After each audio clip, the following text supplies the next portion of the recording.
Rasulullah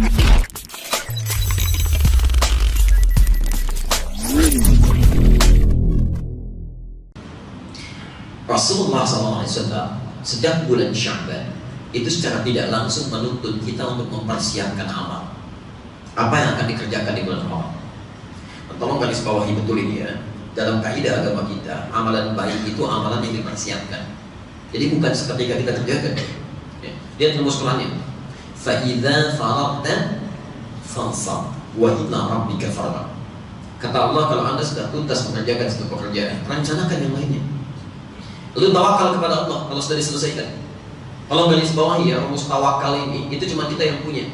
Agama lain tidak ada. Termasuk Profesor Kato itu. Profesor Kato itu memuji banyak orang Islam.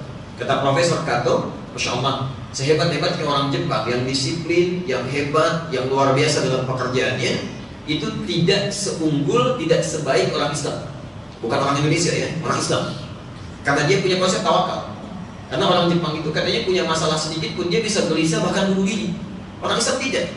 Karena dia punya persandaran yang luar biasa, dia sandarkan kepada Allah. Ya, Masya Allah sudah berusaha kerja keras macam-macam, sudah diserobot orang karena punya konsep tawakal. Alhamdulillah, barangkali bukan rezeki saya.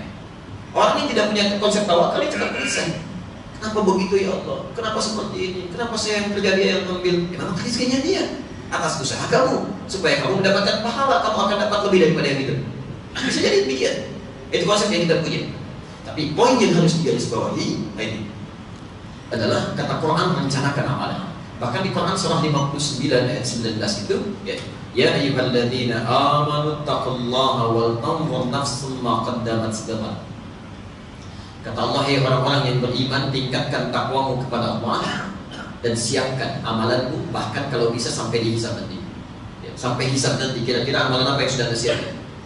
Seperti contoh ini. Abu Bakar As-Siddiq, sahabat paling mulia, paling dekat dengan Rasulullah, jadi mertua Nabi. Pahanya kata Nabi tidak sebanding kalau ditimbang dengan seluruh amalan umat manusia.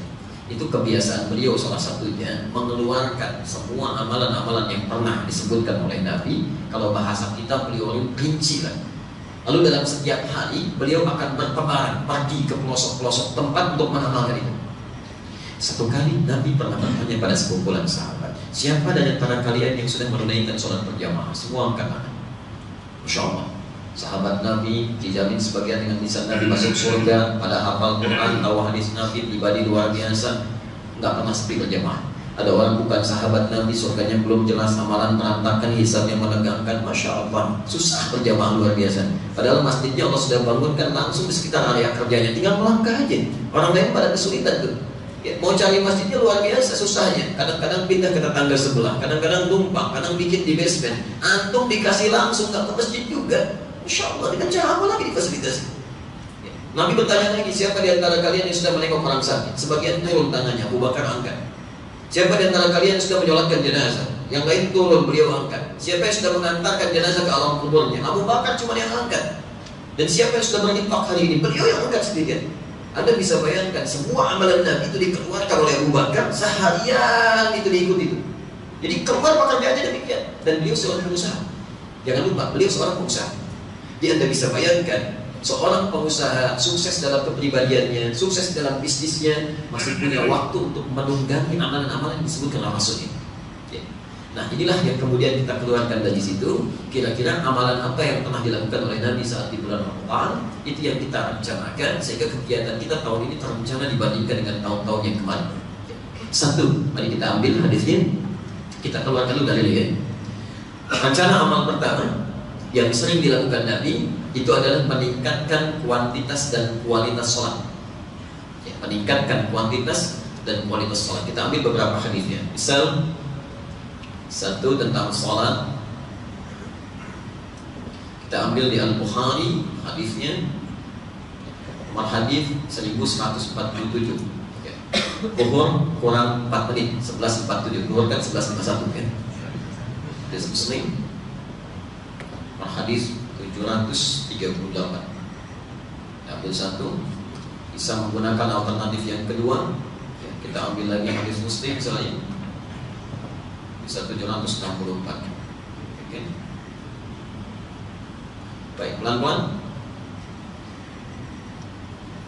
Al-Bukhari-nya, ambil dulu teori umumnya di Al-Bukhari, Kitabus Siyam hadis 38. Kita ambil dulu, yuk lihat. Man qama Ramadhana imanan wa ihtisaban ghufira lahu ma taqaddama. Dan sampai itu teori umumnya dulu ya. Al-Bukhari Kitabus Siyam hadis 38. Nanti khususnya kita ambil yang ini. Lihat pelan-pelan. Ternyata Nabi SAW saat masuk ke bulan Ramadan itu amalan sholatnya meningkat. Bukan cuma fardu ya, sunnahnya nambah.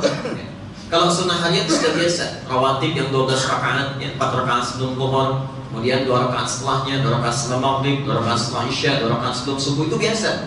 Di sahabat sudah biasa. Ya. Yang ditingkatkan selain daripada itu. Jadi Anda bisa bayangkan Allah memberikan nikmat kepada kita Ramadan, pahalanya luar biasa berlipat. Ketika datang Ramadan, jangan cukupkan dengan sholat fardu. Fardu tambah ke masjid. Yang biasa perlu meningkatkan ibadah sholat sunnahnya, ayo Ramadan tambah dengan sunnah. Jangan kehilangan. 2 rakaat sebelum subuhnya, 4 rakaat sebelum zuhurnya, terus tingkatkan, termasuk sholat mutlaknya.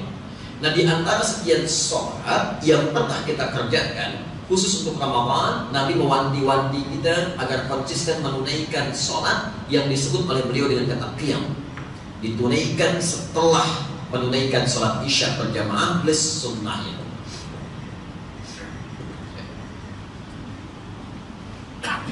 Saya bacakan hadisnya. Man qama Ramadhana imanan wa ihtisaban ghufira lahu ma taqaddama min dhanbi. Perhatikan kalimatnya ya. Ini sholat ini disebut oleh para ulama dengan sholat tarawih. Ya, padahal kita tidak akan pernah menemukan kalimat tarawih di hadis. Silakan Anda cari. Sholat tarawih itu tidak ada. Di Quran tidak ada, di hadis tidak ada. Jangankan hadis sahih, hadis palsu aja tidak ada tentang tarawih. Maksudnya dalam taksi tarawih nggak disebutkan. Yang ada bahasa Nabi-nya qiyam. Man qama, siapa yang menunaikan qiyam. Yuk pelan-pelan kita gali dulu ya. Kita gali apa itu qiyam, kenapa disebut tarawih, berapa rakaat menunaikannya, seperti apa cara tarawihnya. Baik. 1. Qiyam itu nama bagi sholat malam. Nama bagi setiap sholat malam yang ditunaikan di malam hari, sholat bil-lail. Ya, pelan-pelan. Kalau Anda tunaikan sholatnya setelah sholat isya dan sunnahnya langsung tanpa tidur dulu, maka namanya disebut dengan qiyamul lail. Qiyamul lail. Dalilnya Quran surah 73 Al-Muzammil dari ayat 1 sampai ayat 20. Ya, ayat ke-6-nya inna nasyi'atal laili ya asyaddu wat'aw wa muqina. Ayat 20-nya cara menunaikannya. Silakan pilih ayat-ayat termudah untuk dibacakan dalam sholat itu. Tapi kalau Anda tidur dulu, istirahat dulu, kemudian bangun di pertengahan malamnya atau di penghujungnya, lalu Anda tunaikan sholat, maka sholatnya disebut dengan tahajud. Ya, dalilnya Quran surah 17 Al-Isra ayat 79 sampai 81. Wa minal laili fatahajjad bihi. Di antara sementara malam Anda tidur dulu, malamnya baru bangun, silakan tunaikan sholat.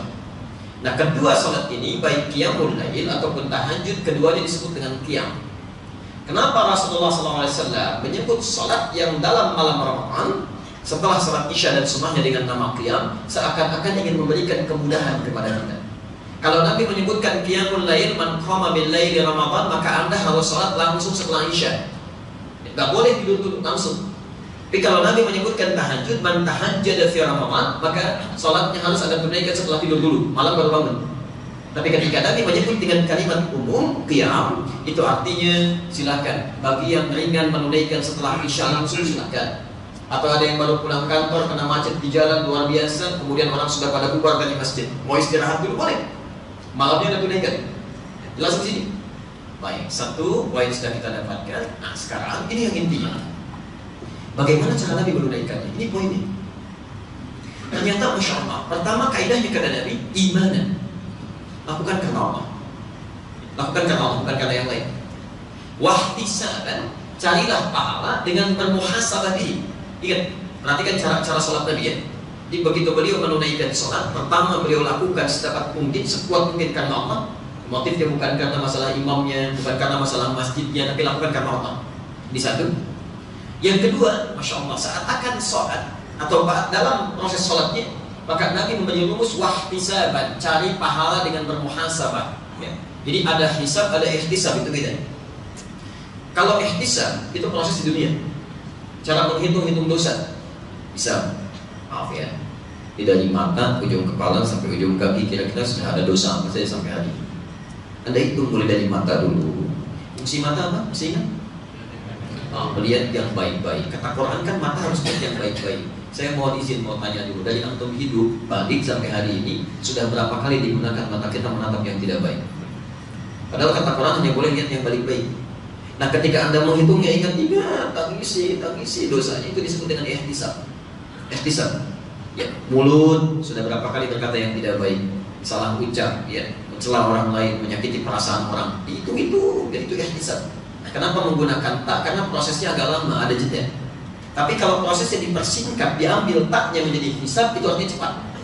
Kenapa di akhirat nanti disebut dengan yaumul hisab? Karena hisab Allah lebih cepat daripada hitungan kita, daripada hisab yang kita lakukan. Allah itu gak usah banyak waktu. Oh, kamu mengerjakan ini buktinya. Nih, ditampakkan langsung, kelihatan. Mulutnya gak bisa bicara. Al-yawma nakhtimu ala afwahihim. Karena itu cepat. Karena itu kata Nabi, ketika anda menunaikan sholat malam itu, cobalah sambil istighfar. Cek dosa-dosa kita sebelum sholat, istighfar dulu, mohon ampun dulu dan sebagainya. Masya Allah, kalau anda bisa lakukan itu dengan istighfar, anda tobat kepada Allah, maka diampuni dosa-dosa yang telah dilakukan sampai dengan malam itu. Ghufira lahu ma taqaddama min dhanbi. Diampuni. Yang paling indah adalah ketika dosa sudah diampuni, hilang dosanya, kemudian anda sholat, baru takbir, tiba-tiba datang malaikat maut. Ya ayyatuhan nafsul mutmainnah, irji'i ila rabbika radiyatan mardiyah. Itu pulang. Itu paling beruntung. Paling beruntung. Anda bayangkan seorang sahabat Nabi diajak masuk Islam oleh Sa'ad bin Mu'adz. Nanti dulu. Begitu sampai perang Uhud, dia katakan, ya Rasulullah, sekarang saya masuk Islam. Masuk Islam sekarang. Maka ketika mengikrarkan keislamannya, itu belum sempat sholat, belum rukuk, belum sujud, belum apapun. Masuk ke medan perang, pada Allah syahid, meninggal saat itu. Kata Nabi, ini orang paling beruntung di muka bumi. Modalnya sedikit, keuntungan banyak. Jadi begitu bersyahadat, dosanya kan gugur, hilang semua. Terjun ke medan perang, punya amalan sedikit, wafat di situ, masuk surga. Maka bagaimana dengan antum yang biasa sholat, biasa puasa, biasa zakat, cuman biasa membicarakan keburukan orang, biasa mencela orang, biasa punya pikiran yang tidak baik, istighfari dosa-dosa itu, begitu diampuni oleh Allah, masya Allah, sholat anda, maka seketika anda menjadi manusia paling beruntung. Ghufira lahu ma taqaddama min dhanbi. Ini rumus yang pertama. Rumus yang kedua, ini yang paling penting. Kapan kita mempraktikkan ihtisab itu? Ya. Anda boleh tunaikan saat menunaikan sholat qiyam, ya, baik itu saat salam, pada saat duduk, atau di sela-selanya saat menunaikan sholat. Yuk kita lihat dulu. Ada Abdullah bin Mas'ud dan Hudzaifah al-Yamani. Al-Bukhari nomor hadis 1147, Muslim nomor hadis 738. Datang kepada Aisyah kemudian bertanya, bagaimana salat malamnya Nabi? Ya. Maka dijawab oleh Aisyah radhiyallahu anha, dan kalimatnya ini jawaban yang pertama. Kata Aisyah, maka Rasulullah SAW yazidu fi Ramadan wala ghair Ramadan in ana 11 rak'atan. Saya tidak pernah melihat Rasulullah menunaikan salat malam di Ramadan atau di luar Ramadan kecuali 11 rakaat. Beliau tunaikan 4 rakaatnya, 3 rakaatnya, dan jangan pernah tanya antara bagus dan panjang bacaannya. Lantas al-antulihinna, masyaallah. Jangan tanyakan akan baiknya wa husnihinna dan bagusnya bacaannya. Jadi keterangan Aisyah yang pertama, ini hadis pertama, boleh menunaikan tarawih atau qiyam 11 rakaat. Dalilnya tadi, ya, boleh 11 rakaat, formasinya 4 kemudian 3. Tapi poinnya bukan itu. Poinnya Nabi menunaikan bacaannya saking bagusnya, jangan ditanya deh katanya. Gak usah ditanya, indah sekali dan tenang bacaannya. Allahu Akbar. Dibuktikan kemudian Abdullah bin Mas'ud dan Hudzaifah al-Yamani ikut berjamaah dengan Nabi. Satu ketika terangkum nanti di hadis Muslim hadis 764. Ya, Anda bisa temukan juga di Abu Daud nomor hadis 1365, kisahnya dari Ibnu Abbas. Maka bolehlah bermakmum di belakang Nabi.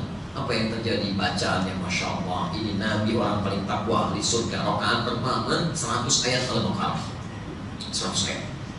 Diduga akan rukuk oleh Abdullah bin Mas'ud, kata beliau ternyata nyambung ke Ali Imran. Di Al-Baqarah itu 286 ayat, nyambung ke Ali Imran 200 ayat. Diduga akan rukuk, ternyata nyambung ke An-Nisa. Baru berhenti rakaat pertama itu di An-Nisa ayat 176, 5 juz 4 halaman.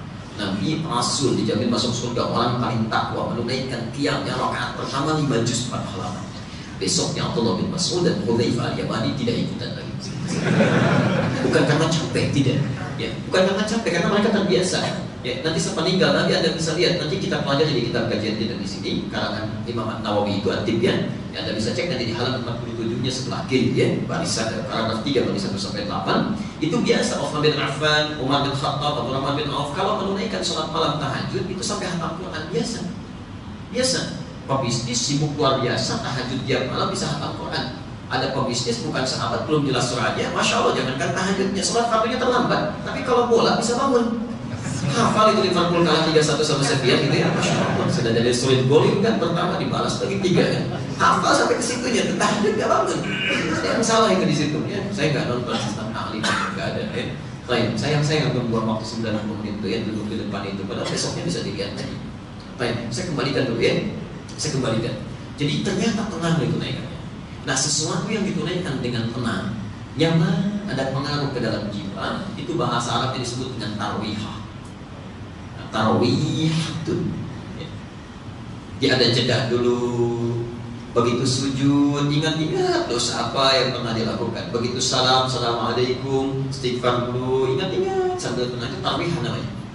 Maka kata Abdullah bin Mas'ud itu sahabat paling hebat bacaan Qurannya, paling bagus terdengarnya. Tapi kalau sudah mendengar bacaan Nabi, kata beliau, tidak ada yang paling indah selain bacaan Rasulullah SAW. Hatinya itu luar biasa, menghujat ke jiwa.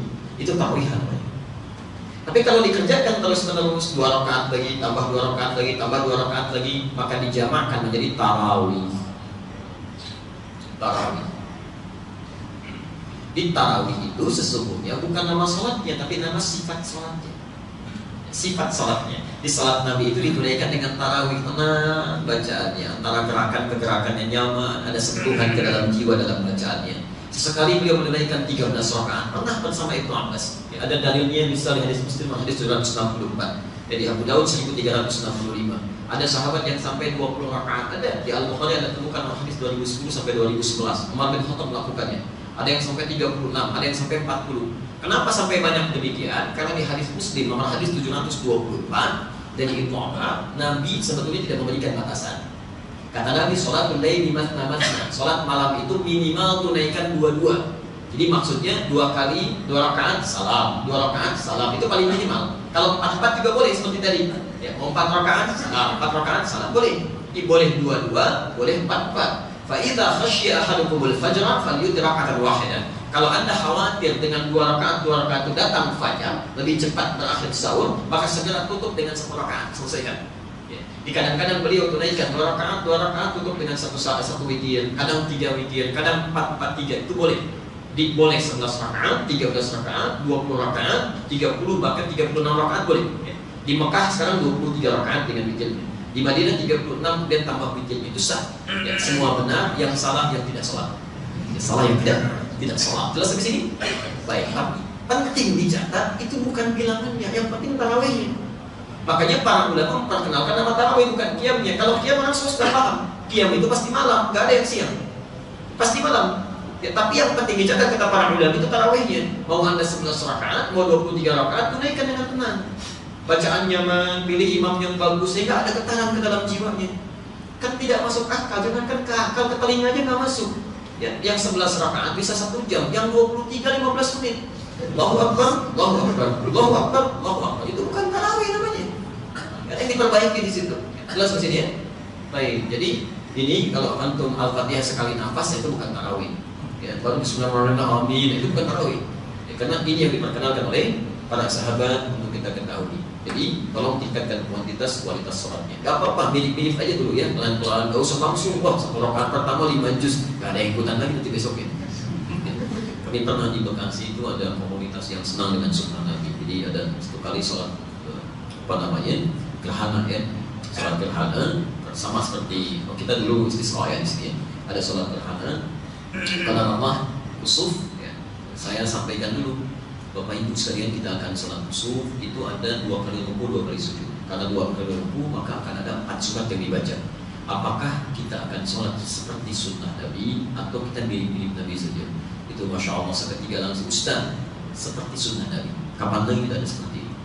Baik, sebelumnya saya sampaikan dulu, mohon izin, kalau seperti sunnah Nabi berarti surat pertama Al-Baqarah selesai, kedua Ali Imran sampai tuntas, ketiga An-Nisa sampai selesai, baru yang keempat sampai Isma Rabbikal A'la.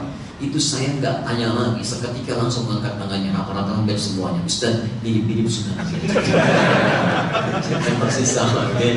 Jadi stepnya pelan-pelan lah. Fakau mata ya serap dalam pelan-pelan, tapi kita tambah. Okay? Jelas ya? Baik. Masih ada waktu? Nah, kalau masih, amalan kedua ini sholat ya, ditingkatkan kualitas sholat kita ya. Baik, masa sebelum Ramadan cuma fardu, setelah Ramadan fardu juga, tambah dengan sunnah. Dan kualitas tingkatkan. Mumpung masih ingat, sebelum lupa, di antara kualitas sholat adalah memahami bacaan sholat. Saya mau tanya antum sampai sholat barusan, ribuan kali rukuk dan sujud, berapa persen bacaan sholat yang sudah dipahami? Jangan-jangan kita rukuk nggak ngerti bacaan sholat, sujud nggak paham. Bagaimana bisa khusyuk kalau kita nggak memahami apa yang kita lakukan? Mustahil. Anda saja mau kerja nggak paham yang dikerjakan, nggak mungkin bisa kerja. Maka bagaimana dengan urusan akhirat Anda yang abadi tinggal di dalamnya? Coba berusaha tingkatkan. Yang kedua, amalan Rasulullah Sallallahu Alaihi Wasallam saat Ramadan meningkatkan interaksi dengan Al-Quran. Meningkatkan interaksi dengan Al-Quran.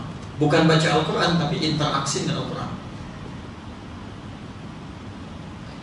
Interaksi dengan Al-Quran saya agak cepat saja. Dibagi pada 3 bagian. Ini sangat penting ya bahasanya, saking pentingnya nggak bisa dihapus tulisannya. Saya pisahkan dulu. Di sini ada 3 bagian cara berinteraksi dengan Quran, dan semuanya Rasulullah SAW itu saat Ramadan beliau berinteraksi. Anda bayangkan Nabi Rasul, Quran diturunkan pada Nabi, tapi ketika Ramadan masih sempat berinteraksi dengan Jibril. Dengan Jibril beliau baca, Jibril menyimak, Masya Allah. Bahkan sebelum meninggal 2 kali ya Nabi aja berinteraksi dengan Quran. Masa kita yang bukan Nabi nggak baca Quran? Ya, tidak berinteraksi dengan Quran. Nah, ada 3 pilihan yang bisa Anda pilih. Pertama, ada yang disebut dengan qiraah. Satu disebut dengan qiraah. Qiraah itu artinya sekedar membaca tanpa harus menyertakan terjemah dan pemahaman. Ya, Anda cukup baca saja. Ya, bacaan yang baik ilmunya disebut dengan tajwid. Masya Allah, kalau Anda bisa melakukan ini, baca ini, maka pahalanya satu hurufnya berapa? Tahu dari mana? Di At-Tirmidzi nomor hadis 2910. Man qara'a harfan min kitabillah falahu asyru hasanat. Siapa yang baca satu huruf saja dari kitab Allah, dia dapat 10 kebaikan setiap hurufnya. Walam aqul alif lam mim harfun. Saya tidak sebutkan kata Nabi alif lam mim satu huruf. Walakin alifun harfun, lamun harfun, mimun harfun. Di alif satu huruf, lam satu huruf, mim satu huruf. Jadi kalau Anda baca alif lam mim dapat berapa? Itu sekarang. Tapi Ramadan tidak. Karena Ramadan hadisnya khusus, hadisnya qudsi di kitab Siyam Al-Bukhari nomor hadis yang pertama. Wasqasiyami wa ana ajzibi. Puasa itu untukku kata Allah, dan aku yang khusus memberikan pahala pada setiap amalannya. Wal hasanatu bi asyri amthaliha. Dan setiap amal kebaikan yang dikerjakan oleh orang puasa dikali 10 kali lipat lagi dari amalan biasa. Jadi kalau Anda baca Quran hari ini Sya'ban, alif lam mim dapat 30, Ramadan kali 10 lagi. Setiap hurufnya 100 kebaikan.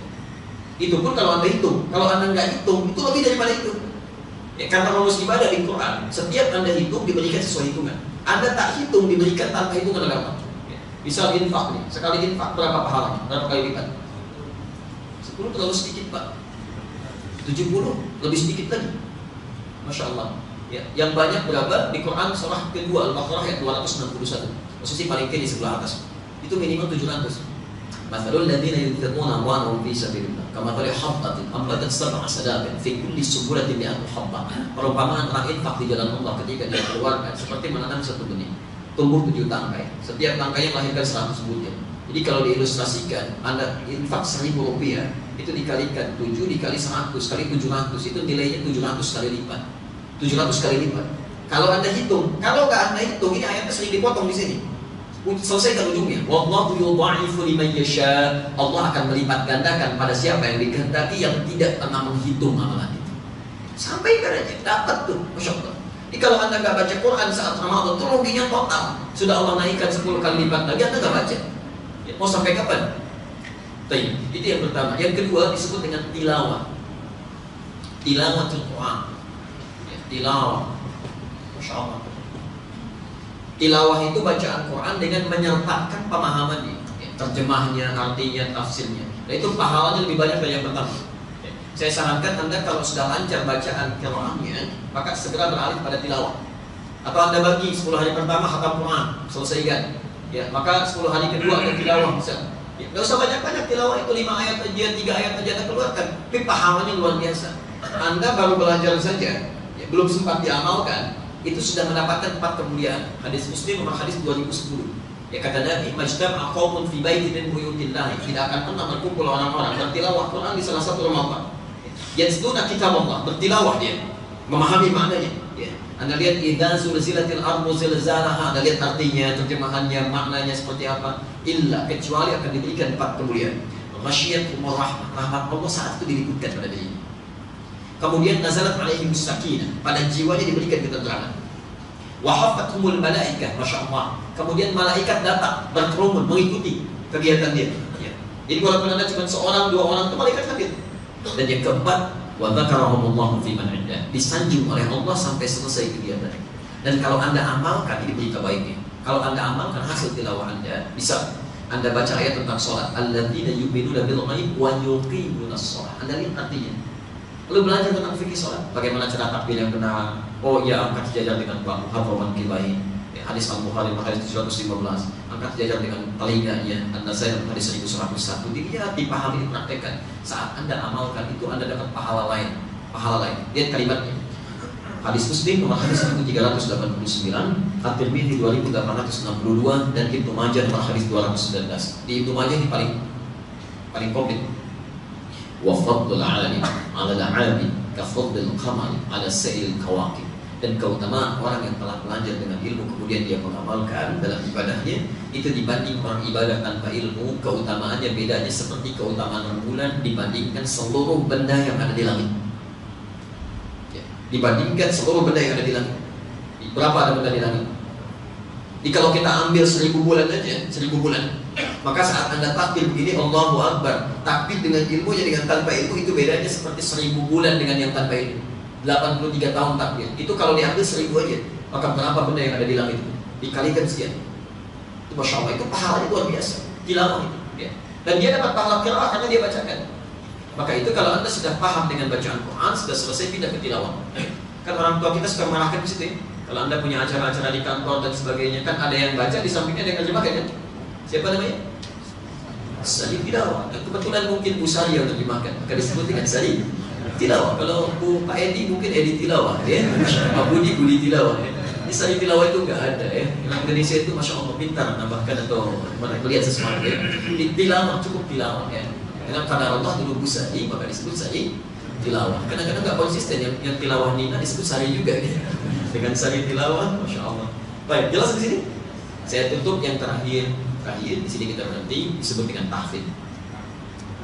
3 disebut dengan tahfidz. Kita berhenti di sini.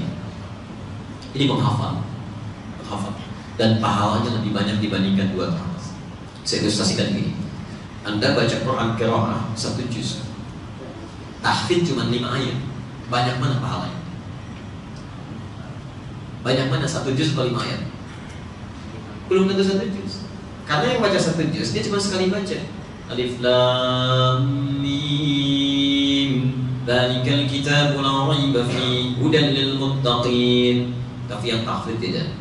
Alif Lam Mim, dzalikal kitabu la raiba fihi dzalikal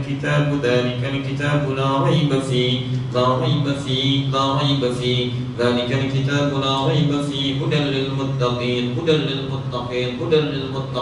Kenapa pahalanya itu sudah mengulang-ulang? Banyak didapatkan. Dari segi bacaan saja sudah banyak. Dan hebatnya orang menghafal Quran, Masya Allah, itu penjagaan Allah bukan cuma dunia. Kalau yang ini dijaga dunianya, ini dijaga dunianya, tapi yang menghafal Quran, alam kuburnya dijaga sampai akhiratnya dijaga. Sampai akhiratnya. Hadis At-Tirmidzi nomor hadis 2915, dan kita berhenti di sini, kami bacakan hadisnya dan selesai kajian kita. Perhatikan. Ini tafsir dari Quran surah 35 Fatir ayat 33, posisi paling kiri sebelah atas. Yuhallanna fiha, para penghafal Quran itu di akhirat nanti akan masuk surga dengan dipakaikan pakaian kehormatan pada dirinya. Beda dengan yang bukan penghafal. Maka Qurannya boleh berkata, Allahumma halli, ya Allah, mohon hiasi penghafal Quran ini saat akan masuk surga, bedakan dengan yang bukan penghafal. Fayulbasu ilaihi tajul karamah, maka dipakaikan di kepalanya mahkota kehormatan. Yang hebat saat dipakaikan itu mahkota kehormatan, maka kemudian orang tuanya yang memfasilitasi dia, kalau dia beriman kepada Allah, tidak bermaksiat, misalkan akan masuk surga juga, maka dipanggil oleh Allah. Kemudian anak yang membawa mahkota lain dipakaikan di kepala kedua orang tuanya, yang sinarnya lebih terang dibandingkan dengan sinar matahari yang masuk ke dalam rumah seseorang. Saya ingin tanya, saat anak orang lain sedang dipakaikan mahkota, Masya Allah, anak yang memakaikan pada orang tuanya, Anda ada di mana? Makanya cepat bersaing. Persaingan ketat sekarang, Pak. Ketat sekarang. Jangan-jangan Anda sering membicarakan tetangga kemana, nggak pernah bergaul, tapi ternyata dia sedang mempersiapkan anaknya menghafal Quran. Ya, Masya Allah, dia dorong. Di satu tempat saja istri kami cek itu, untuk persiapan acara di Ramadan nanti, Masya Allah, yang suka ada hafid Indonesia macam-macam, itu 4-5 tahun rata-rata itu sudah hafal setengah Quran. Masya Allah. Belum cukup tuh. Begitu sudah selesai kata Quran, ya Allah mahalli, Allah mazid, tambah. Kata, kemudian ditambahkan fayul basu ilaihi libasul haram, maka dipakaikan jubah kehormatan untuk membedakan dengan fasilitas. Maka digandenglah bapak ibunya, keluarganya masuk ke dalam surga. Masya Allah, dibawa oleh anaknya. Surga untuk satu keluarga, ada di Quran surah 52 ayat 21. Yang paling hebat maka boleh disampaikan kepada itu. Wakra, silahkan naik terus ke tingkat yang paling tinggi sesuai dengan bacaan Quranmu. Fa inna akhira qira'atika akhiru manzilatika. Akhir bacaan Quranmu, disitulah tempat tinggalmu. Maka disinilah kemudian terjadi banyak penyesalan orang masuk surga. Kalau orang masuk ke neraka menyesal, biarin aja. Memang begitu. Tapi orang masuk surga menyesal, ini yang aneh. Karena ada yang biasa menghafal sampai 5 ayat, ulaika ala hudan min rabbihim wa ulaika humul muflihun. Begitu berhenti di situ tempatnya. Masyaallah. Yang hafal 10 ayat naik lagi ke atas. Maka yang 5 berkata, kenapa dulu saya nggak sampai 10? Yang 10 naik lagi, Masya Allah. Yang 20 naik lagi sampai yang terakhir. Karena itu perhatikanlah canda anak-anak Palestina di Syria, yang di Aleppo, di bombardir itu, yang di Libya. Perhatikan canda mereka. Kalau ada anak yang sudah menghafal 30 juz, usia 4-5 tahun, temannya baru setengah Quran, itu candanya, nanti kalau saya sudah di atas kamu, saya dadain ya di bawah. Anda ada di mana? Ada di mana? Siap-siap. Ya, jangan merasa kasihan pada orang-orang itu, karena Allah lebih sayang dengan mereka. Sudah pada hafal Quran, sudah pada luar biasa, wafatnya syahadat. Ngapain lama-lama di muka bumi? Tiap hari bertemu dengan bom, dengan senapan, setengah roti dibagi 16 orang, mau minum airnya diracun duluan. Ya udah pulang aja. Alam kubur lebih nikmat. Ali Imran 169 sampai 171. Wala tahsabanna alladziina qutilu fi sabilillahi amwata bal ahya'un 'inda rabbihim yurzaqun. Ayo pulang sini. Pulang aja. Jangan dikira yang wafat fi sabilillah itu meninggal begitu saja. Ayo sini, kami berikan nikmat sehebat-hebatnya, sedalam-dalamnya. Udah enggak usah capek lagi. Sampai kalau Anda terus bacakan ayat ini, mustahil Anda tidak balik air mata. Kata Al-Quran, wa yastabshiruna billadzina lam yalhaqu bihim min khalfihim alla khaufun 'alaihim wa lahum yahzanun. Saking nikmatnya mereka, kalau mampu mereka akan kabarkan pada orang-orang bernyusul yang sedang sedih, sedang khawatir. Kalian jangan sedih, jangan khawatir. Kalau bisa cepat nyusul sini, di sini lebih enak. Makanya Anda jangan heran kalau sudah pada hafal Quran itu, anak 4 tahun, 5 tahun itu main-mainannya pakai pistol mainan yang dari kayu, tembak-tembakan dari atas pesawat, mengira mereka mujahid sedang latihan. Allahu Akbar. Apa kata mereka? Begitu melihat bom, ya kata mereka, oh ini nama saya terukir di situ, saya pulang duluan. Kata temannya, bukan kamu, saya pulang duluan. Kata kawannya, saya nyusul paman saya. Makanya cepat diambil tuh di Aleppo, yang kenal anak kecil, perempuan, ya memang sayang Allah pada mereka. Yang kasihan itu saya, Anda, kita. Ya, ada anak 4-5 tahun, Masya Allah bisa menghafal Quran. Ada buta bahkan di antara mereka, nggak bisa lihat, hafalin Quran, ngapalin Quran. Ada orang dikasih 40 tahun, 50 tahun, matanya sehat, pandangan jelas, pendengarannya luar biasa, baca Quran pun masih belum mampu atau belum mau. Sesuatu yang harus perbaiki di situ. Demi Allah saya katakan, saya ini menyaksikan langsung. Kami sedang talaqin Quran pada syekh kami di Libya. Tiba-tiba seorang anak kecil usia 3,5 sampai 4 tahun, perempuan, lucu, manis, luar biasa, bawa selang, Pak, bawa selang, datang kepada syekh kami, syekh, dengar ini. Syekh, tolong pukul kepala saya. Kami diam begini, kenapa? Nasi, saya lupa. Ini dikira anak ini, di kepalanya sedang ada sumbatan. Jadi begitu mau menghafal tersumbat, tolong Syekh pukul kepala saya supaya sumbatan itu terbebas lancaran. Ada anak usia 3,5 tahun pengen hafal Quran, minta dipukul. Ada orang 35 tahun dikasih mushafnya belum mau dibaca juga. Ini cerita apa lagi? Maka Ramadan yang kita maksimalkan, Anda keluarkan amalannya, dan kita di sini berhenti bahasannya. Jadi kalau bisa punya buku catatan ya. Catatan Ramadan tahun ini. Jadi Anda buat kayak gini bisa. Sini. Ya, ini kan insya Allah 30 hari Ramadan tahun ini. Jadi insya Allah mulai ini akan sama. Kita nggak akan beda mulai dan terakhir ini. Insya Allah mulai 1 Ramadan sama dengan 6 Juni, berakhir Insya Allah sama dengan 5 Juli. 6 Juli sudah masuk ke Idul Adha, 30 hari. Anda bikin di sini hari pertama, kedua, ketiga, keempat, kelima sampai 30. Amalan Rasulullah apa? Sholat ditingkatkan, bacaan Quran sini. Ayo targetnya, bisa sehari, bisa mohon maaf ya, 1 ayat. Masa di luar Ramadan kamu hafal, Ramadan kamu hafal juga. Target 10 hari pertama baca, hari kedua misalnya tilawah, yang ketiga boleh hafalkan. Maka kalau Anda gak baca, bisa gak baca silang begini. Kenapa? Kalau 1 hari gak baca gak ada alasan, sebelum baca besoknya malamnya ambil mushaf paling besar, simpan di ruang tengah. Jangan dibaca, lihat aja sebelum salat. Dosa apa saya gak bisa baca Quran? Dosa apa saya sehari gak bisa baca Quran? Karena mustahil gak bisa baca Quran kecuali ada sekat dalam jiwanya yang gak nyambung gitu di situ. Oke, silakan keluarkan amalannya. Mudah-mudahan Allah berkahi Anda. Dan yang paling bagus untuk menghafal itu 10 hari terakhir. Silakan sambil i'tikaf Anda bacakan. Berita baiknya, karena ada di Timur Tengah, memanfaatkan seperti Anda di Senin sampai Jumat sibuk ya. Begitu Ramadan, dia i'tikaf, cita-citanya hafal 3 juz 10 hari dalam 10 hari. Maka pamit pada istri, ini kisah nyata. Pamit pada istri ya, istrinya mendukung, dipersiapkan, masya Allah berangkat. Istrinya pun termotivasi, saya pun harus menghafal. Maka punya anak 3, salah satunya masih disusui, masih kecil-kecil. Istrinya menghafal. Ya, sambil merawat, dia menghafal juga. Begitu selesai suaminya pulang, gembira luar biasa. Alhamdulillah hafid ternyata saya sudah hafal 3 juz. Istrinya cuma dia senyum ini. Ternyata istrinya hafal 30 juz dalam 10 hari. Luar biasa. Nanti coba praktekannya, kira-kira Anda hafal berapa, istri Anda hafal berapa. Masya Allah, gak ada masalah, yang penting pahala yang dapat dari sini. Baik, kami kira itu yang kita sampaikan untuk kesempatan hari ini. Ya, mohon maaf kalau ada beberapa hal yang barangkali kurang atas waktu kita juga. Terima kasih. Subhanallah wa bihamdika asyhadu an la ilaha illa anta astaghfiruka wa atubu ilaik. Wa akhiru da'wana alhamdulillahi rabbil alamin. Wa assalamualaikum warahmatullahi wabarakatuh.